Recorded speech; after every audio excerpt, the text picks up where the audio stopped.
Creio que agora Vossa Excelência terá um pouco mais de facilidade de dirigir os trabalhos, senador Jorge Viana.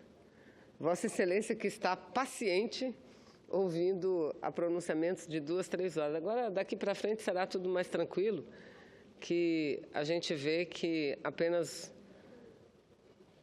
o lado daqueles que acham que passar por cima da lei vale a pena para cumprir os seus objetivos políticos e dizem que na República o que prevalece é a transparência e que não podemos ter segredo, e confunde essa questão de liberdade, de transparência, com o que a própria lei maior do nosso país, a Constituição, determina,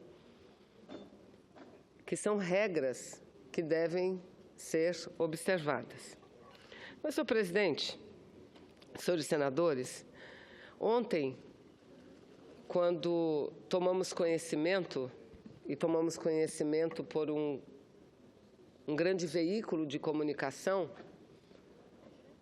de que estavam sendo divulgadas conversas que teriam sido captadas através de um grampo contra o ex-presidente Luiz Inácio Lula da Silva.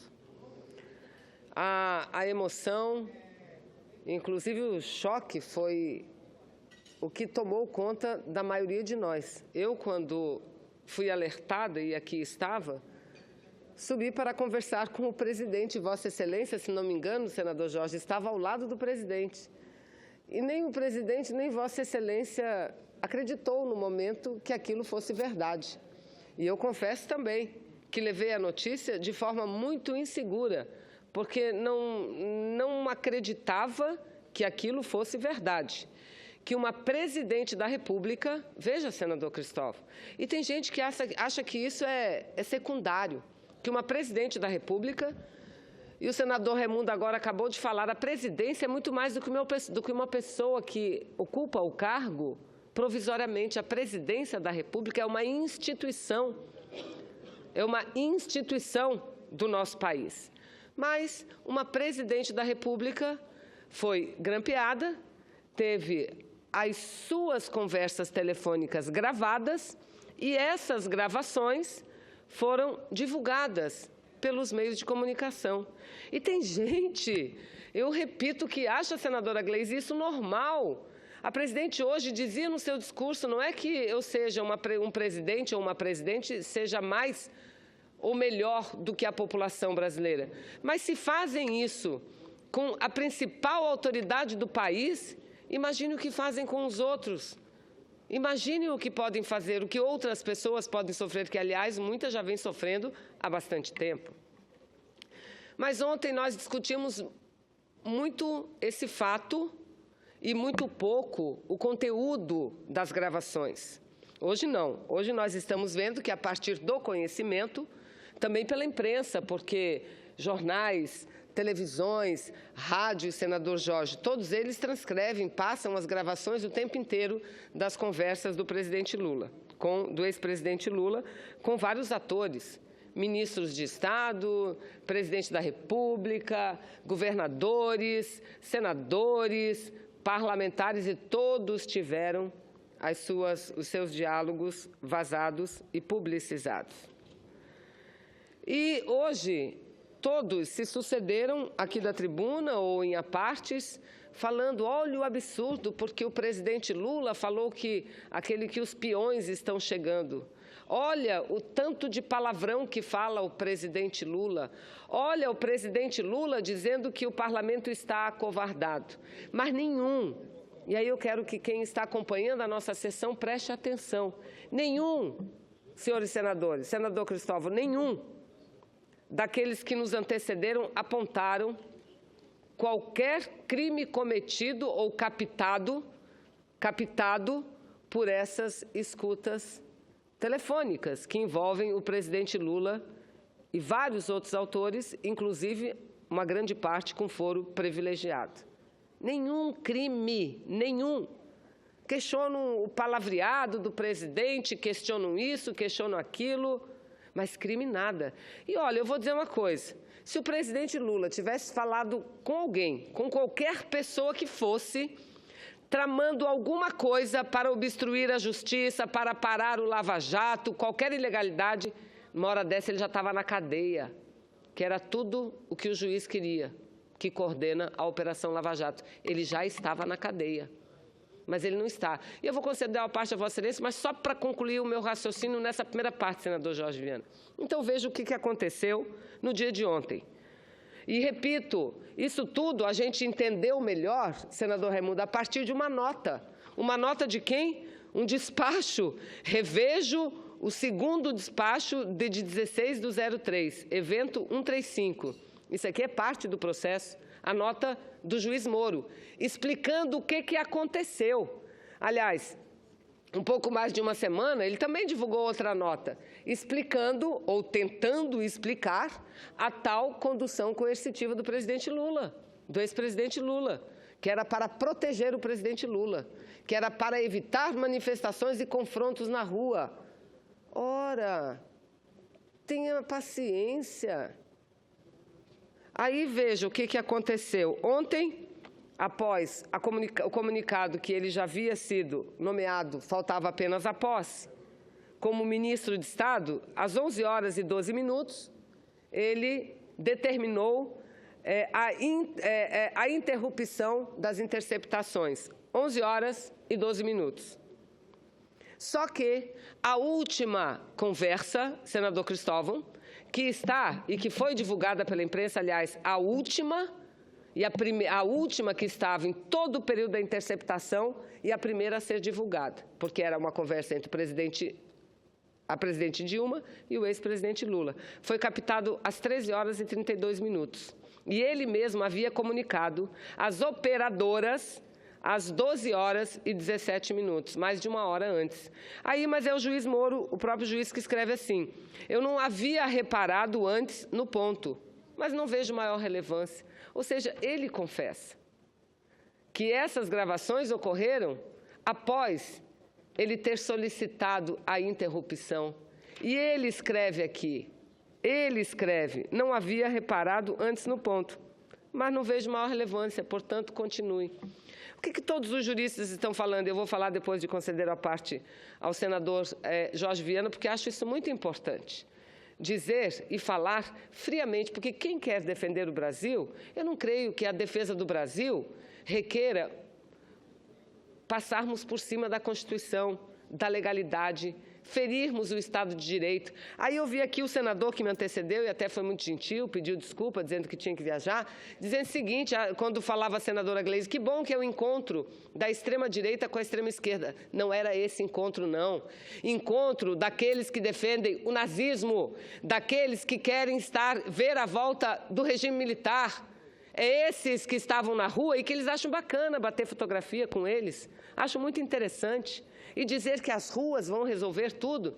Em 1964, eu era muito bebê, não sei, mas li a história. Era assim mesmo que se fazia.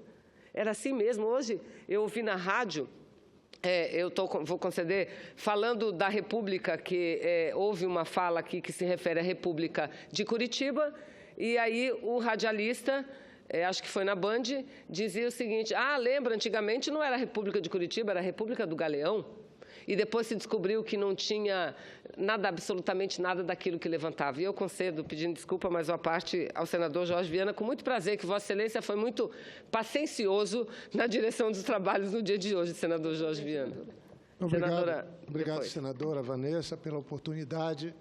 Senhor presidente Raimundo Lira, eu fiquei, obviamente, aí sem o horário do almoço, tentando, na condição de vice-presidente, conduzir da melhor maneira possível essa sessão, que é parte da história do nosso país, uma sessão que teve alguns momentos de tensão, mas que, como já foi dito aqui, o ambiente, o clima está, eu acho, à altura do que deve estar o debate no Senado Federal, a instituição mais antiga do país.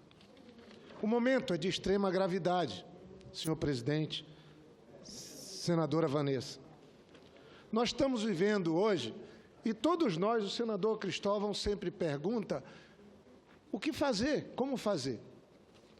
E eu me pergunto também por que chegar nesse ponto. Não foi nada fácil conquistar a democracia nesse país.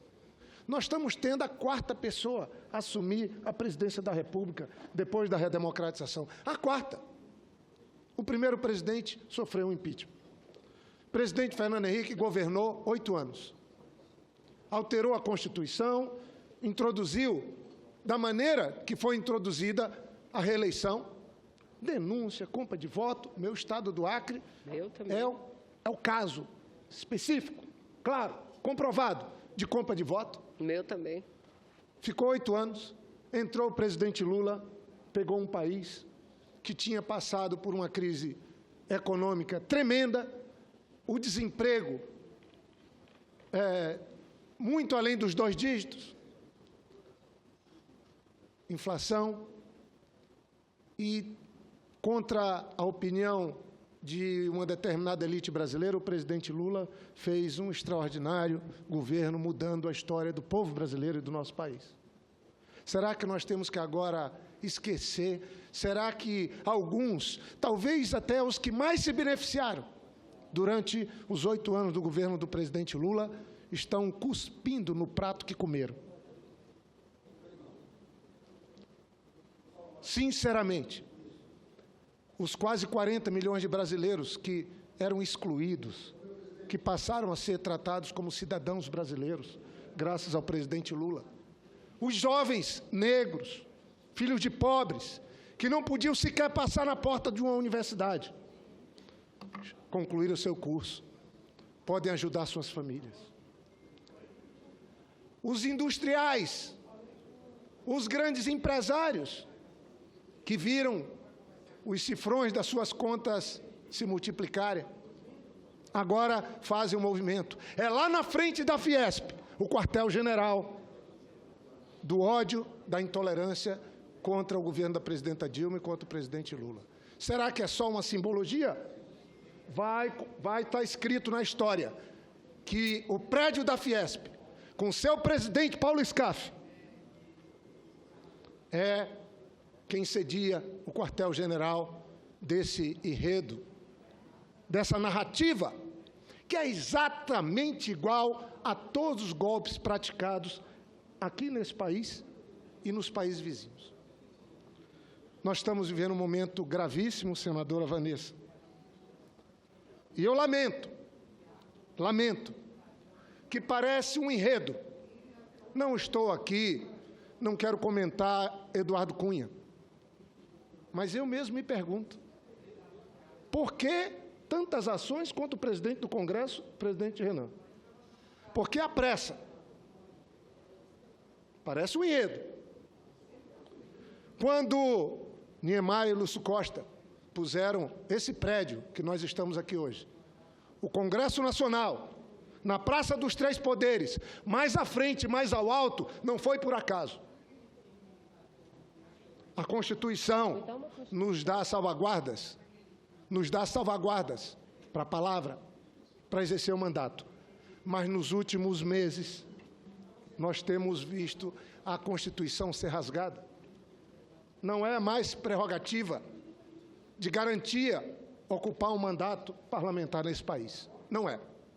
Até meu nome.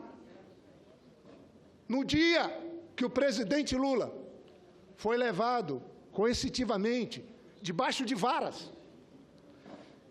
Vamos pôr um contexto, querido colega senador Cristóvão, que é sempre muito ponderado e não quer ficar nunca nos polos de polarização.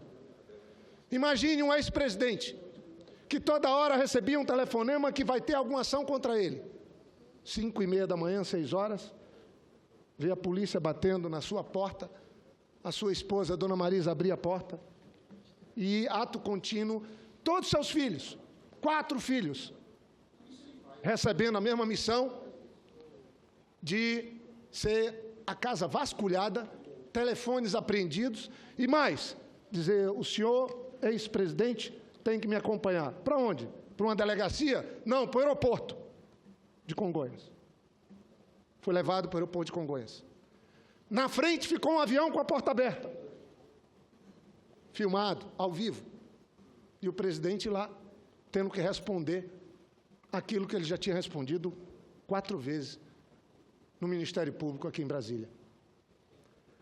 Vejam, foi nesse contexto que foi gravado, porque, olha, vai na casa, tudo gravado, leva. Eu queria que qualquer senador se colocasse nessa condição. Qualquer cidadão brasileiro que está me ouvindo, alguém na sua casa te tirar de lá, levar para um lugar que não é nem delegacia, não é fórum, e depois te põe gravado, você, tua família, teus assessores, teus advogados. Quem de nós aqui teria aquela maneira de, saindo dessa situação, que você não sabia onde ia dar, pegar o telefonema e falar com calma, com todo um zelo, com todo um palavreado republicano? Quem de nós? Foi naquele contexto que a primeira gravação com a presidenta Dilma e o presidente Lula aconteceu. Foi naquele momento que ele se referiu aqui. Estava indignado. A Constituição não garante o direito da indignação de quem está se sentindo agredido, não. De achar que estão passando por cima do Congresso, do Judiciário, de todas as instituições contra ele. Senadora Vanessa, foi nesse contexto que aconteceu essa ação. O presidente Lula tomou posse hoje e um juiz assumidamente militante nas redes sociais, dizendo, senhor presidente, olha, vai todo mundo voltar a viajar para Miami, Orlando, se a Dilma cair. Esse é o juiz. Esse é o juiz que deu uma liminar, o mesmo que estava domingo. Não tenho nada contra. Aliás, nós temos que ouvir, sim, a voz das ruas. São milhões de pessoas descontentes. Mas vamos, senhor presidente. Senadora Vanessa. Vejam só, o presidente Lula não estava condenado, não está condenado. Está sendo investigado. Foi uma luta para ele descobrir que estava sendo investigado. Agora, eu nunca vi democracia, Estado de Direito democrático respeitado, quando você está sendo investigado, contrata um advogado e se grampeia o advogado, o escritório do advogado, os assessores, todo mundo. A ponto da imprensa divulgar que o telefone do Moraes, segurança que a Constituição garante ao presidente Lula, dizer que era um telefonema de um laranja. Aquele telefone é da presidência da República. Não é possível, não há Estado de Direito. E eu fico abismado de ver o silêncio e até a dúvida da OAB. Não quero que a OAB tome partido de PT, de PSDB, eu só queria que a OAB não abrisse mão de ter o partido da Constituição da República Federativa do Brasil como seu guia. Será que é nesse país que nós vamos dizer que a democracia está prevalecendo, que você não pode contratar um advogado para se defender, que ele é grampeado? Eu faço uma pergunta aqui, com todo respeito aos meus colegas, 80 senadores e senadoras. Quem de nós aguenta? Quem de nós, que vivemos da palavra, somos procurados diariamente, um pouco com raiva, ora revoltados, ora inquietos, ora querendo propor, quem de nós aguenta 2 meses de grampo em volta de você, dos seus advogados, dos seus amigos, e não esboça uma reação, uma revolta? O presidente Lula, nesse período todo que foi grampeado, tem que forçar a barra para encontrar ou para tentar pôr diante dele alguma ilicitude. Tem lá a revolta dele, tem impropriedades ditas, tem até injustiças cometidas, sinceramente. Mas eu acho que nas condições que ele, como cidadão, está, com seus filhos, até seus netos, sua mulher. Gente, a dona Marisa estava com um problema sério de saúde ontem. O presidente Lula talvez não tivesse hoje na posse. Tinha que deixar assinado. para ir lá encontrar com sua esposa. Mas nada disso conta. É uma verdadeira carnificina que está se tentando implantar no país. Só que do pior jeito. O ministro Marco Aurélio tem sido uma voz que me inspira. Foi inspirado nele, quando ele disse, naquele dia da condução coercitiva que eu estava no interior do Acre, foi aí que, inspirado nele, que ele disse, isso é coisa medieval, é do tempo de levar debaixo de varas, porque não houve uma convocação do presidente Lula, já foi logo a condução coercitiva. Inspirado no ministro Supremo, que eu tomei a liberdade de ligar para o advogado do presidente Lula, dizendo, olha, tem que ter uma reação à altura. Eu me inspirei no ministro do Supremo Tribunal Federal. Será que eu cometi algum crime por dar uma sugestão? Penso que não. Muito menos contra o juiz Moro.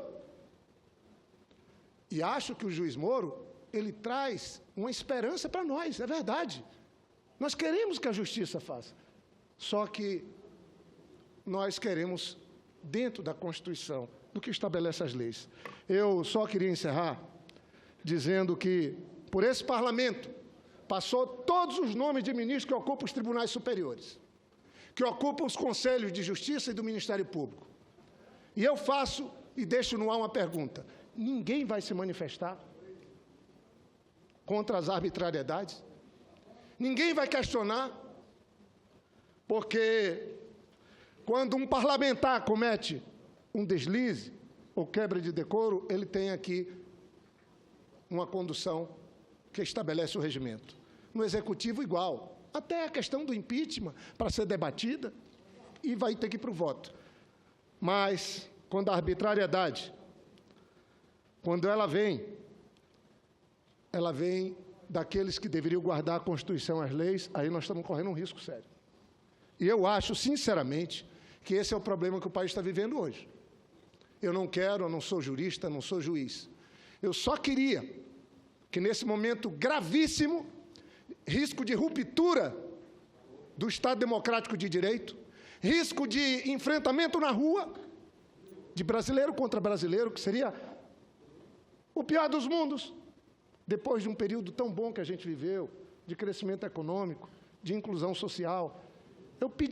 Eu peço aqui, que os ministros dos tribunais superiores, que os que compõem o Conselho Nacional de Justiça, que os que compõem o Conselho Nacional do Ministério Público, façam a averiguação desse procedimento de investigação contra o presidente Lula. Levantem, é papel deles. Não importa se ele agora é ministro, como disse hoje, muito bem, eu queria parabenizar o doutor Rodrigo Janot.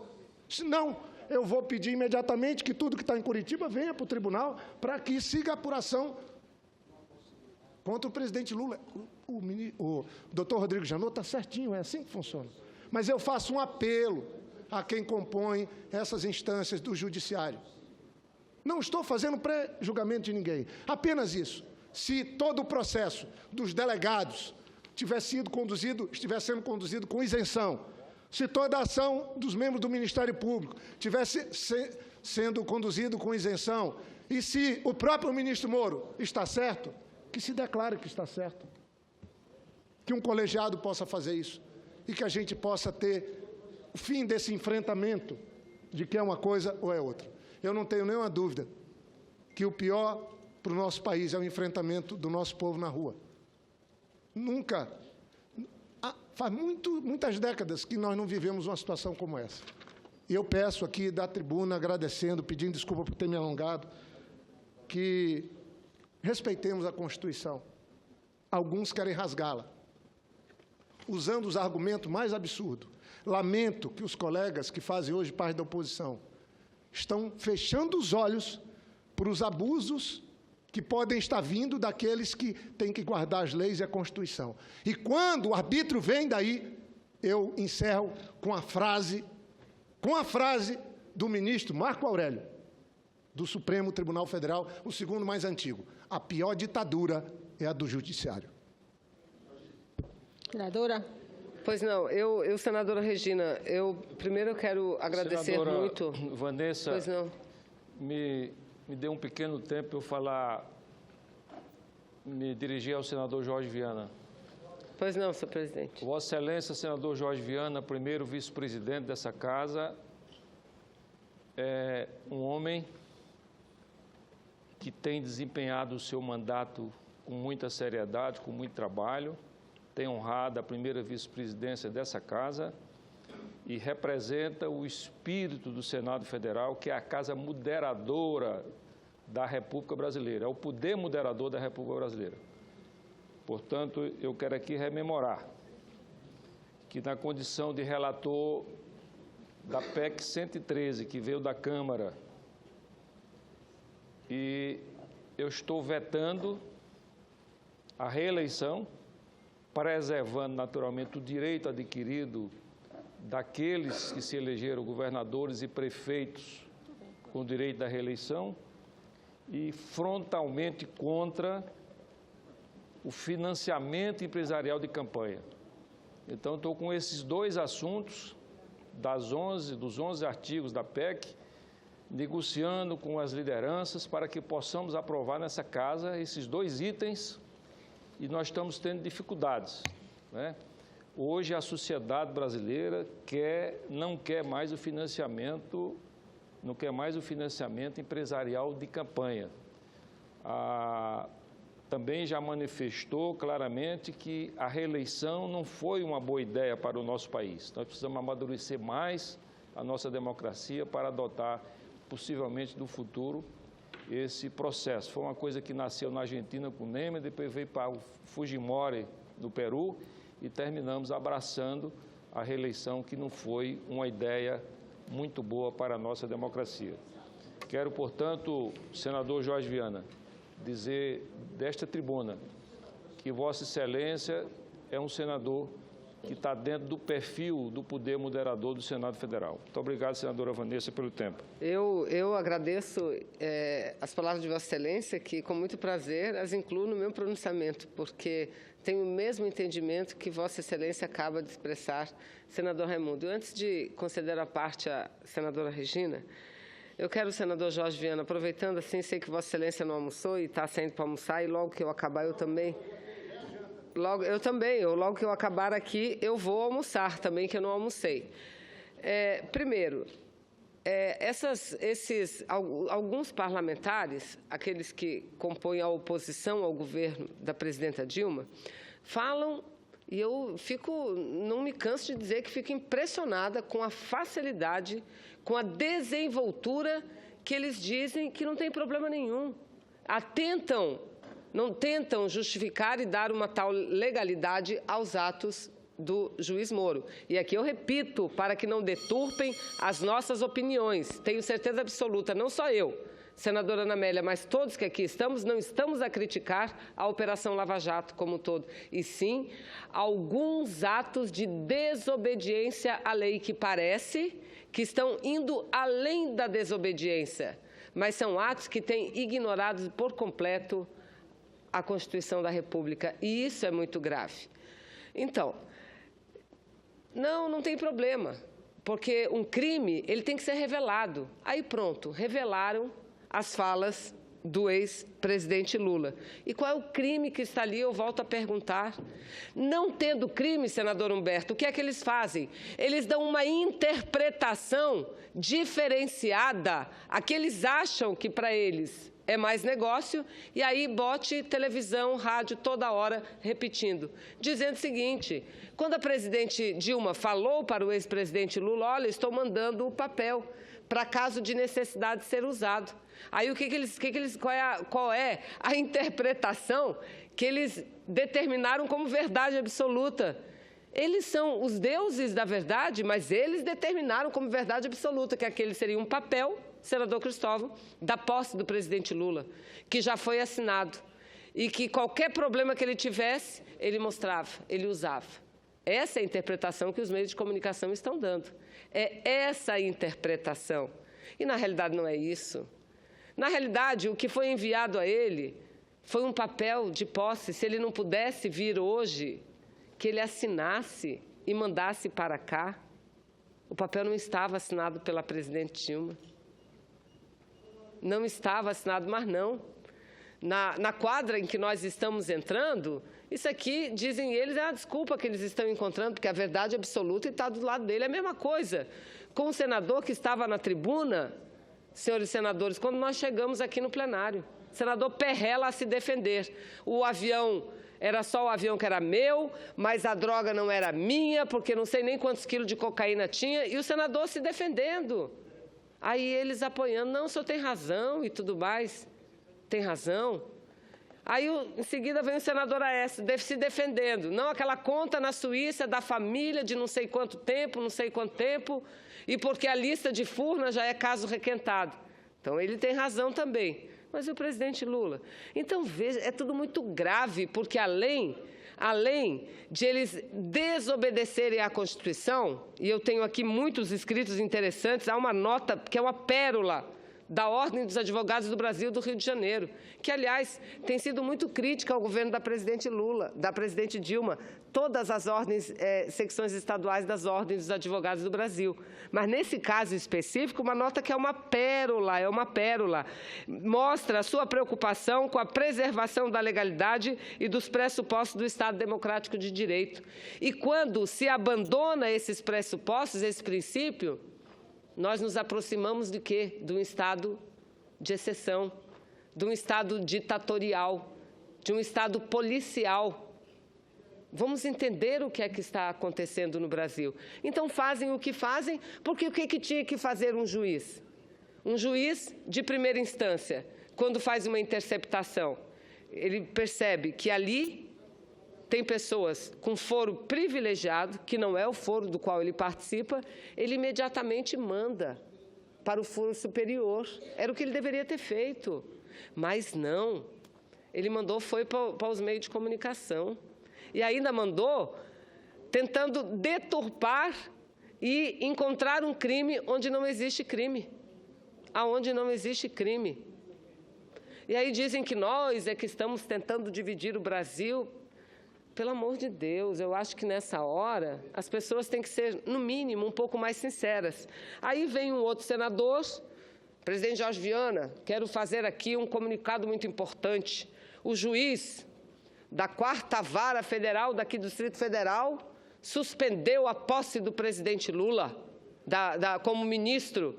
Chefe da Casa Civil está suspenso, juiz da 4ª Vara, e deu a notícia todo alegre, satisfeito, mas não falou quem era o juiz, e a gente não sabia quem era o juiz. Aí nós fomos saber. No meu WhatsApp, senadora Fátima, veio um atrás do outro. Aí eu pedi para o meu gabinete para se certificar, para não falar nenhuma bobagem aqui. E sabe quem é esse juiz? Itagiba Cata Preta Neto. Esse é o juiz que estava no Facebook, mostrando ele mesmo fazendo uma selfie das fotos dele participando dos atos pelo impeachment da presidente Dilma. E escreveu duas palavras, fora Dilma. Aí no outro, e tem aqui, tem um outro post dele, desse senhor, que diz, o Lula vai ser, esse aqui é de 9 de março, Ele diz o seguinte, esse juiz, Cata Preta, o Lula vai ser ministro da Justiça, esculhamba de vez. Isso que ele diz, foi esse o juiz que deu a decisão.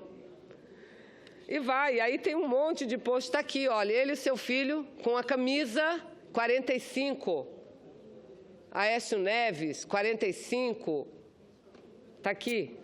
Aí, o que aconteceu? Depois que ele viu que isso aqui se tornou público, ele imediatamente apagou o Facebook dele, senadora. Tirou tudo, senhoras senadoras, tirou tudo, senadora Regina, do Facebook dele, tirou tudo.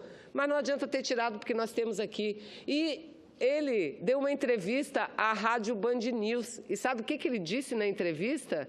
Primeiro, ele confirmou que, de fato, é ele. Que todas as postagens são deles, inclusive essa que o senador Jorge Viana falou, a de Miami e de Orlando, ele confirma que as postagens são dele, mas diz que participei sim das manifestações, e não vejo problema nenhum quanto a isso, porque um juiz é um ser humano e ele tem as suas convicções políticas, mas ele tem uma lei. Antes das suas convicções políticas, senadora Ana Amélia, ele tem a lei a cumprir, e o símbolo da justiça são os olhos vedados, que não tem que saber quem são as pessoas. Não tem que saber quem são as pessoas. Me deram aqui o histórico dele, que eu não vou ler. Eu não vou ler, não vou perder meu tempo com isso. E, se não fosse assim, se um juiz, um magistrado, que tem em suas mãos o futuro de muitas vidas, não tivesse que ser imparcial, a nossa lei, essa que eles estão a desprezar, permitiria a filiação partidária, mas apenas poucas profissões, poucas funções, atividades nesse Brasil, proíbe a filiação partidária. A magistratura, que é o caso do juiz, os procuradores, membros do Ministério Público e policiais. Mas ele não, ele tem lado, ele tem partido. Ele pode não ter uma ficha assinada, mas o partido dele é esse. E ele deu hoje essa decisão. E parece-me ainda que deu uma decisão para além do pedido que foi dado. Porque não apenas ele suspende a posse do ex-presidente Lula como ministro, ministro de Estado, mas ele diz que não pode o ex-presidente assumir nenhum outro cargo que lhe dê foro privilegiado. Ele tem vários posts, esse senhor, vários posts, dizendo que o Lula estava com medo, queria fugir da primeira instância. Mas aí, para os senadores que nos antecederam aqui, o senador que acaba de chegar, que eu não citei o nome, o senador que foi embora, não tem problema nenhum, é normal, é natural. Não é normal, não é natural. E o Ministério Público, o Conselho Nacional do Ministério Público, senadora Gleisi, tem que agir fortemente. Não é natural. Não, ele tem militância, ele reconheceu, ele é réu confesso. Ele é réu confesso. E, aliás, se de fato não tivesse problema, como ele diz, por que ele teria apagado o Facebook dele? Se não tivesse problema nenhum? E quem primeiro me deu informação foi uma jornalista dessa casa, que depois que a gente falou, ela foi atrás e apagaram tudo. Talvez caiba uma representação nossa, Vanessa, ao CNJ. Não há dúvida nenhuma, é óbvio que será feita. Eu acho que poderíamos fazer, enquanto senadores e senadoras, uma representação do Senado. Sem dúvida nenhuma, vamos fazer. Mas isso, não tem problema nenhum, ainda a gente tem que ouvir. Estão judicializando a política, não. Eles é que estão politizando a justiça. E nós não podemos permitir que isso aconteça. Senadora Regina, pedindo desculpas, eu concedo a parte a Vossa Excelência, depois ao senador Cristóvão.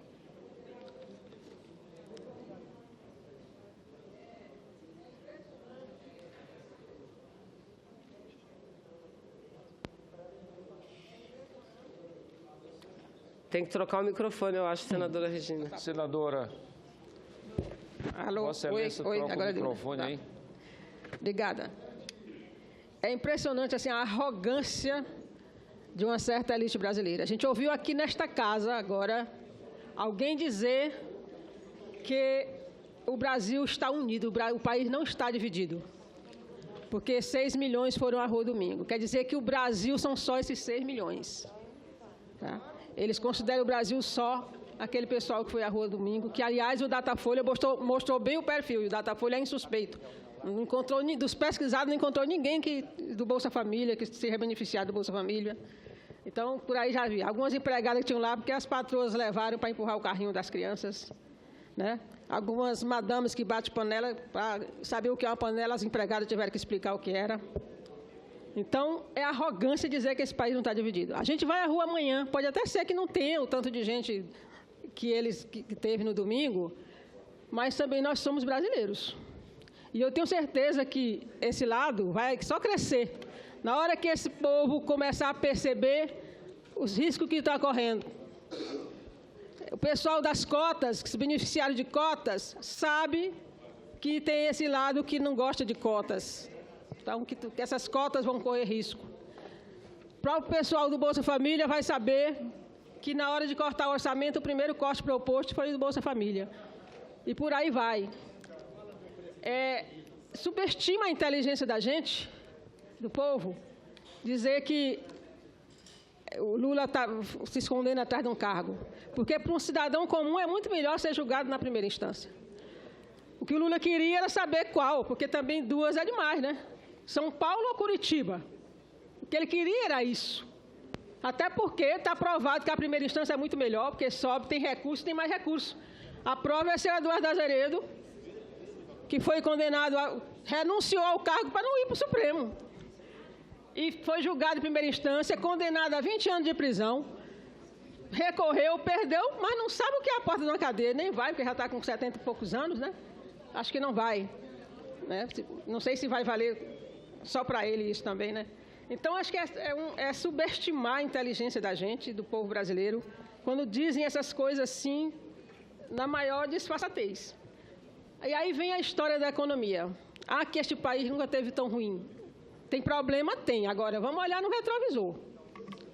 Taxa de juros, quando o Lula assumiu, era 25,5%. Alguém esqueceu. É só ir pegar as pesquisas, pegar os registros. Inflação era 12%. Quebrou o país 3 vezes, foi de joelho ao FMI. Que país maravilhoso era esse? Nós, funcionários públicos e estatais, eu sou funcionário do Banco do Brasil, passamos 8 anos sem ver um reajuste, fazia greve de 30 dias, descontava os 30 dias do salário da gente, e a gente voltava e não tinha um reajuste. E vem me dizer que esse país era melhor? Lembra como era há 15 anos atrás, 20 anos atrás, no período de seca? Nós estamos com 4 anos de seca. Mas ninguém vê ninguém saqueando nada nas estradas, caminhão nas estradas para roubar comida, ninguém vê ninguém na porta das prefeituras para receber cesta básica, fazendo fila para receber cesta básica, porque foi criada uma rede de proteção social nesse país para os mais pobres. E é o que essa elite não aguenta, ela não gosta de ver pobre bem. Então, é preciso ter mais respeito pelo povo brasileiro. O país está dividido, sim, e com certeza daqui para frente vai dividir mais. Eu agradeço a parte, senadora Regina, e incorporo ao meu pronunciamento. Vossa Excelência levanta algumas questões que eu creio que essas sim nós precisamos aprofundar. Porque nós estamos aqui muito envolvidos em debater os fatos, eu vou conceder a parte a todos que me pedem com a benevolência da mesa. Nós estamos muito envolvidos em debater os fatos ocorridos. Agora, os fatos ocorridos, e que vêm ocorrendo, aliás, não de agora, desde que a eleição acabou, desde que hoje quem fala em pacto, não sei que pacto eles falam, agora pacto parece que é uma frente de reconstrução nacional, sem a presidente Dilma, tem que arrancá-la. E eles estão tentando dizer para a população brasileira que nós só vamos ter paz a hora que ela sair do governo. Então, uma pessoa que foi eleita democraticamente, sair do governo com qual acusação? Na rua, eles falam, e olha que eu não estou falando do povo, eu estou falando das lideranças políticas dos partidos de oposição, porque é muita corrupção, mas não é essa a razão do processo de impeachment aqui. Então, claramente uma manipulação. E eu acho até que a gente precisa falar mais a linguagem popular, porque esse, aliás, é um dos fatos que muita gente detesta o presidente Lula, porque dessa forma simples dele, ele fala e o povo entende. Acho que, às vezes, a gente precisa falar mais a linguagem popular, então, para o povo entender, para não deixar que ninguém deturpe as nossas opiniões, porque agora é assim. Nós não estamos falando no mérito, nós estamos falando na questão jurídica, mas o que importa é a gravidade do que está ali. Então, vejam, passa por cima das leis, da Constituição, de tudo, para encontrar o crime. Muitas vezes a população aceita isso, senador Lindbergh. Quando tem um criminoso, um traficante, um estuprador, a população até, pode mesmo, faz ilegal, agora pegue esse marginal. Aí escutam o presidente Lula por 20 dias. E no final ainda tentam dizer que o crime foi uma conversa que eles deturparam, que eles deram uma outra interpretação. É esse o momento que nós estamos vivendo. Então, é óbvio, senadora Regina, que por trás disso tudo tem um objetivo que é muito maior. Um objetivo de aplicar um projeto político diferente de nação, que não esse projeto. Esse projeto de expansão das universidades públicas, da política da valorização do salário mínimo, da garantia dos direitos dos trabalhadores. Eu não estou falando nenhuma bobagem aqui. Não, isso está escrito, isso está falado. Isso está escrito, eu essa semana fiz um pronunciamento só sobre isso. E muito bem documentado, muito bem documentado. O ex-presidente Fernando Henrique já voltou a se sentir à vontade e nunca mais ele tinha falado. Nunca mais. No começo ele falava, ele parou. Mas ele já se sente à vontade para voltar a criticar o ex-presidente Lula e chamando-o de analfabeto. Então, é isso que está em jogo. E, para isso, a forma, o meio, para o fim que eles querem, não tem problema nenhum. Então, senadora a população Vanessa. que nos entende... senadora, primeiro o senador Cristóvão, a senadora Fátima, Vossa Excelência, senador Caiado e senador Humberto. Senador Humberto está pedindo tempo. Senador Cristóvão, depois, senador Cristóvão. Senadora Vanessa, primeiro só um parêntese. Quando a senhora me mostrou essa fala do senador Fernando Henrique, eu confesso que, pelo que eu conhecia dele, eu achava estranho ele dizer uma frase dessa. Ainda estou com a hipótese de que foi um mal-entendido. Mas se ele disse isso, eu acho absolutamente equivocado. Eu li na Folha de São Paulo, senador, e não li nenhum desmentido. Não, eu sei. A senhora me mostrou mesmo da Folha, então eu não tenho a menor dúvida da sua informação. Eu não sei como chegou na Folha. Se ele disse isso, e dificilmente a Folha cometeria esse equívoco, o presidente, cometeu um equívoco. Primeiro porque o presidente Lula, que não tem grau de instrução formal, é uma das figuras mais brilhantes que eu conheci e de uma inteligência ímpar. E de um conhecimento também profundo das coisas. Aliás, eu o critico até porque ele tem esse conhecimento e, a meu ver, ele não usou no sentido que prometeu para todos nós, que era usar para fazer a transformação da sociedade brasileira. Mas eu pedi à parte, mas por outra razão. Nós estamos aqui, senadora Fátima e demais senadores, há horas e horas, diria até desde ontem, discutindo a justiça. Nós reclamamos, senador Ricardo, a judicialização da política. E nós estamos judicializando o debate. Primeiro, é preciso lembrar que a justiça ocupou esse espaço na decisão do Brasil por culpa nossa, dos políticos do Brasil. Nós não fizemos as coisas como deveríamos, nem as leis, e aí a justiça entra para interpretar. Uma lei bem feita não precisa de interpretação, precisa de julgar o assunto, não de interpretar a lei. No nosso caso, gasta-se muito tempo interpretando leis mal feitas e depois nós deixamos um vácuo. E a justiça ocupa, e eu vou dizer mais, felizmente ocupa, porque senão seria uma situação pior ainda. Eu não vou entrar nos detalhes, porque eu estaria entrando nesse debate da judicialização sobre os erros ou acertos do ministro Moro. Isso a justiça vai cuidar. Vamos deixar para a justiça o que é da justiça, para a polícia o que é da polícia. Agora, duas coisas a gente devia estar discutindo aqui. Aliás, uma que se resume, senador Raimundo, em duas, se divide. É como sair da crise. Não é uma questão de ser de um lado ou de outro. O Brasil está incendiado, fraturado, decadente no seu processo histórico nesses últimos, vamos dizer, 2 anos. E depende daqui tirar o Brasil dessa situação. Porque juiz prende, mas não decide a construção de um novo país. Juiz limpa o terreno de corruptos, mas ele não faz uma política para acabar de vez com a corrupção no país. Juiz acaba e prende corrupto, mas não resolve o problema da corrupção nas prioridades que nós temos nesse país cometido há séculos. Então, nós precisamos começar a discutir essa crise que o Brasil vive, que ninguém pode fechar os olhos para que ela é grave e está gerando desemprego, está gerando uma economia parada e, obviamente, também uma desconfiança profunda em relação aos políticos. E não é por culpa dos juízes, é por culpa nossa. Nós, veja que eu estou falando nós demos razões. Aí, eu disse que dividiríamos em duas. A primeira é perguntar-se onde erramos. E onde erramos, eu começo todos nós, os políticos. Mas não vamos esquecer, a responsabilidade maior pelos erros que levaram o Brasil à situação em que está foi do governo dos últimos 13 anos. São 13% do século, é um tempo imenso. Só Getúlio esteve mais tempo no poder do que o governo Lula-Dilma. Então, há uma responsabilidade especial no governo. Sem esquecer as coisas boas que fez.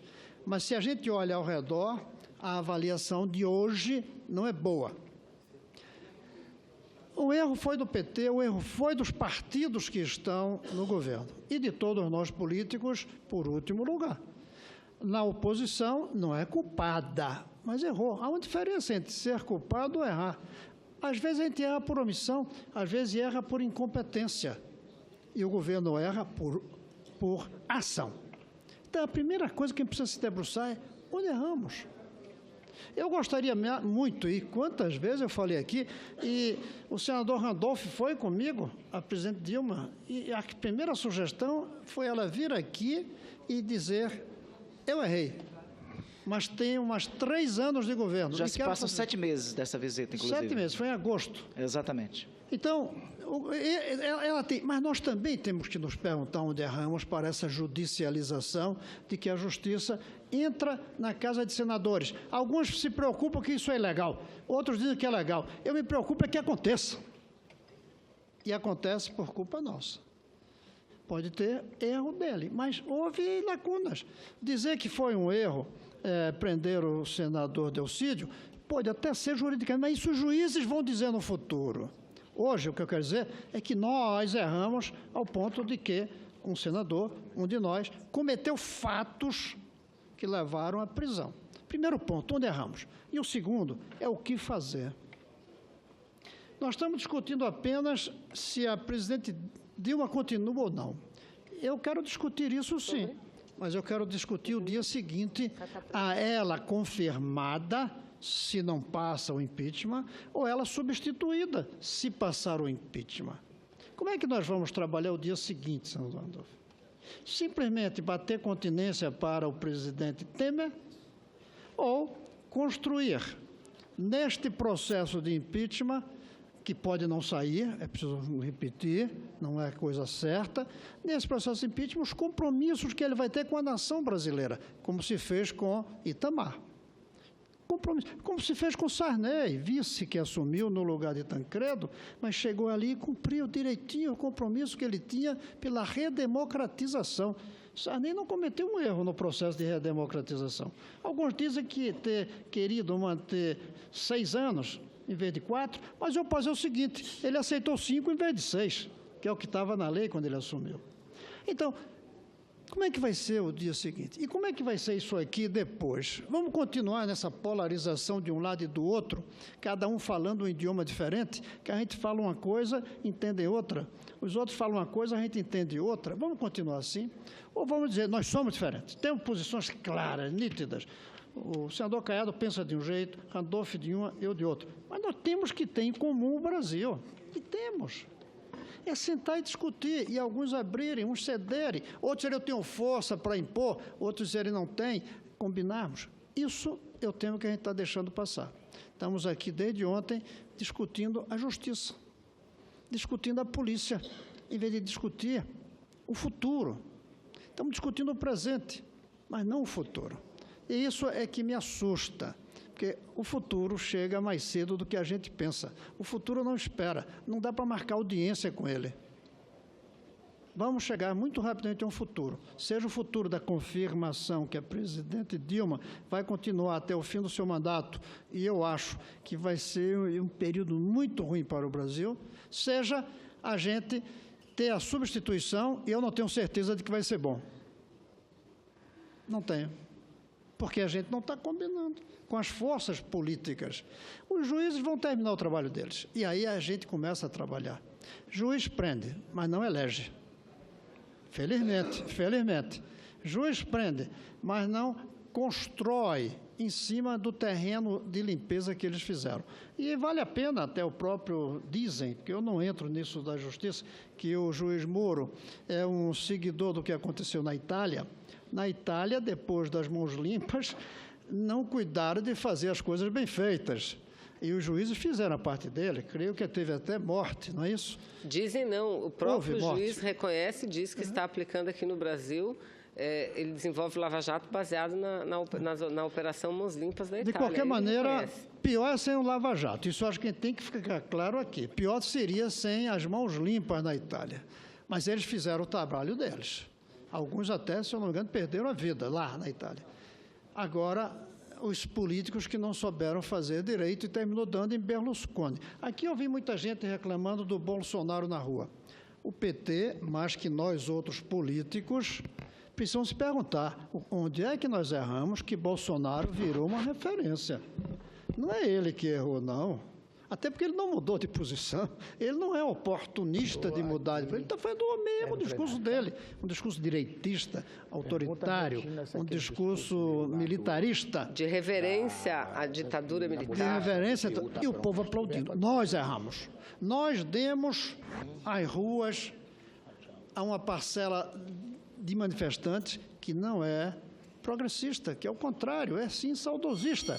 Mas um dos erros, e aí é basicamente da base de apoio, não só do PT, foi confundir todos os manifestantes com golpistas. Isso foi um erro, senador Ferraço, muito grande que o PT cometeu.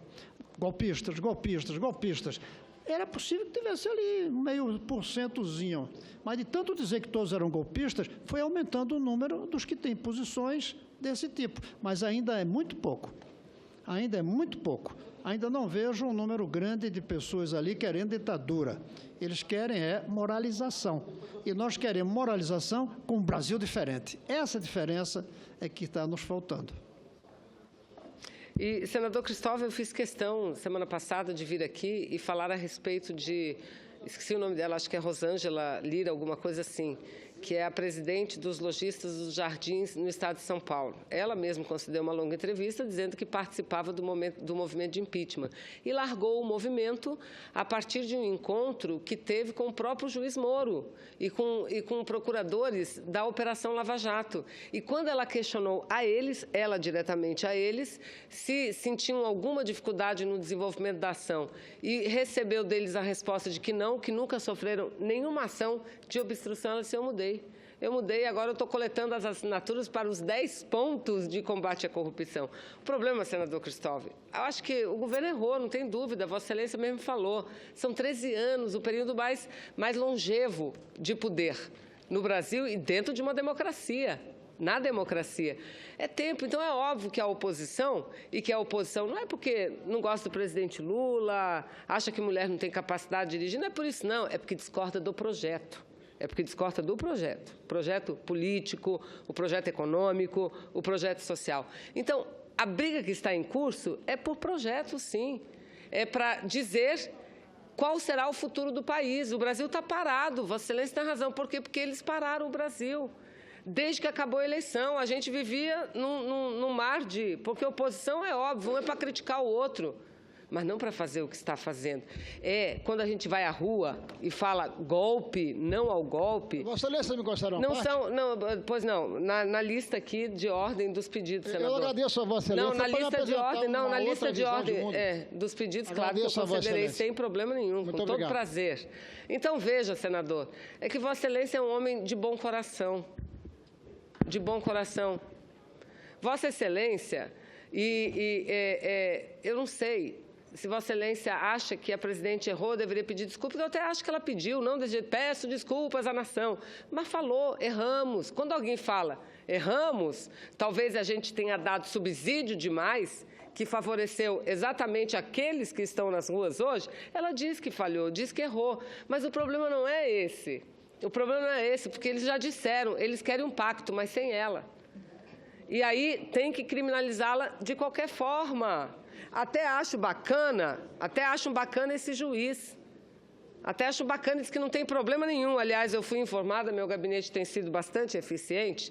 Enquanto eu estou aqui, senadora Fátima, senador Humberto, meu gabinete me mandou aqui um bilhete. Agora voltou, o Face dele voltou. Já está no ar novamente. E eles imprimiram aqui, fizeram outro print, porque são muitos, eu não consegui ver todos que eu recebi.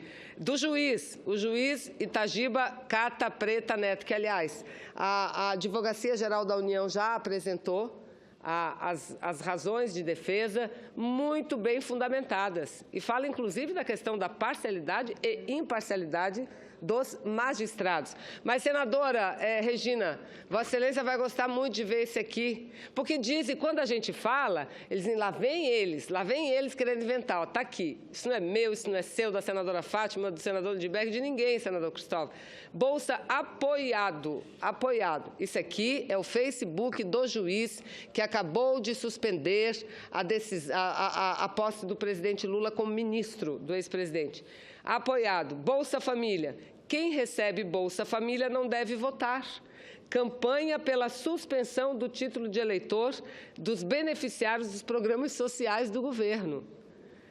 Pelo fim do voto de cabresto, eleições justas em 2014. E aqui do lado está, eleições justas de 2014. Ele e o filho dele, não sei se é filho, sobrinho que é, com a camisa do 45, fazendo campanha e também só 2 palavras. Ele gosta muito de postar 2 palavras. Para Dilma é fora Dilma. E essa aqui, missão cumprida.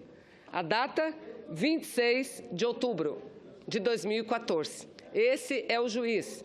E aí dizem que nós estamos delirando, que não tem golpe, que não tem mais nada. A construção de um engendramento. Não sei se conversam ou não se conversam, mas o fato é esse. E era bom, eu vou pegar nos próximos dias, eu virei aqui com um livro de história, senador Cristóvão. Com um livro de história, para relembrar as passagens do que foi. O que levou o suicídio do presidente Getúlio Vargas. Como chegamos à ditadura de 1964, que, aliás, o juiz, e aqui não sou eu que diz, as palavras não são minhas, é de um professor de direito, que diz que um juiz que não critica essa decisão cometida em relação às interceptações do ex-presidente Lula e da presidente Dilma, é um juiz que não preza pela Constituição e diz exemplo. Desses tinham muitos durante a ditadura militar. Teve o AI-5, todos aqueles atos de exceção. Mas, senador Humberto, eu com muito prazer, concedo a parte a Vossa Excelência, que eu sei está bastante ocupado nesse momento. Breve. Primeiro, para dizer que a assessoria lá da nossa bancada também é muito eficiente. Me trouxe aqui a informação de que o juiz Cata Preta deu essa liminar em 28 segundos. 28 segundos. Um verdadeiro recorde. Nossa, mas não tem termos de agilidade, de leitura e de poder de decisão, enfim. Mas é só para ilustrar. Outra coisa que eu queria dizer, e que de fato é uma coisa que me preocupa muito, Fátima, foi o que eu vi hoje pela manhã. Eu estava aqui nessa bancada e me telefonaram 2 pessoas que trabalham no meu gabinete, preocupados, porque um grupo de pessoas estava acuado entre uma multidão de mais de 500 pessoas que eram defensoras do impeachment e a polícia no meio protegendo essas pessoas na entrada do anexo 2. Então, um verdadeiro cerco. Já haviam jogado garrafas, já tinham tentado bater nessas pessoas. Elas já foram se esconder ali porque tinham sido perseguidas por um grupo. E o grande crime, todas de camisa vermelha, tinham saído do sindicato dos professores, tiveram o azar de chegar aqui e a manifestação em apoio a Dilma está já terminada. Então, foram perseguidos por essas pessoas, foram agredidos por essas pessoas. Ainda bem que tivemos a sorte que a polícia estava e a polícia montou um cerco. Lamentavelmente, as pessoas que eram responsáveis pelo Senado, que estavam lá, não queriam deixar as pessoas entrarem. Foi preciso que eu fosse até lá e me responsabilizasse por pegar as 16 pessoas, levá-las para o meu gabinete e esperarmos até que aquela multidão que estava ali se dispersasse, fosse embora. Então, o que eu quero registrar aqui é que é o clima que foi plantado no Brasil ao longo dos últimos meses. É o clima de ódio. Eu tenho um companheiro que foi trabalhar na Venezuela, numa das eleições de Hugo Chávez, e que ele disse que a coisa lá era assim, se você andasse num bairro popular com a camisa amarela, apanhava. se andasse num bairro de classe média alta com a camisa vermelha, apanhava. Nós estamos chegando num ponto desse. Não da nossa parte de bater em ninguém, mas esses fascistas, esses fascistoides, tomadores de esteroides, que vivem em academia e treinando para bater nos outros, e que devem estar ali a soldo de alguém, são o que há de mais típico nesse tipo de movimento que há hoje, não digo todos, obviamente, que a maioria das pessoas não tem essa prática e essa conduta, mas esse ódio que se disseminou e continua a ser disseminado, o desrespeito à lei que é tratado com naturalidade. Portanto, eu só tenho a elogiar o pronunciamento de Vossa Excelência. Eu agradeço, senador Humberto. E, olha, repare como eu estou vestida. Eu vim de propósito, assim, porque o verde e amarelo é a cor da nossa bandeira, é a cor do nosso país. Agora, o nosso país também é de cor de rosa, é de vermelho, é de azul, é de todas as cores. Ninguém pode querer dividir o país como estão querendo fazer. Obrigado. E o vermelho não tem absolutamente nada de abominável, a não ser que eles achem que todos os de vermelho querem fazer o quê com o país? Porque em Porto Alegre chegaram a colocar outdoors, senhores. Quem me mandou foi a deputada Manuela. Outdoors, sabe como? Fora comunistas. O ex-presidente Lula não é comunista, a presidente Dilma não é comunista, aliás, ela era do PDT, do Brizola, e depois foi para o PT, era de seu partido, que o senhor também foi para o PT. Comunista sou eu. Eu nunca quis o mal do meu país, nunca trabalhei pelo mal do meu país. Por que fora comunistas? O senador Lindbergh já foi do meu partido, do PCdoB, porque é para a gente ver como está. E aí o senador Humberto vem aqui e relata esses fatos. Algamir é uma companheira nossa que estava hoje, vou conceder, senadora Ana Amélia, na manifestação e saiu de lá toda machucada porque agredida foi também. Eu nem ia falar esses fatos aqui, porque se formos falar, poderíamos passar o dia.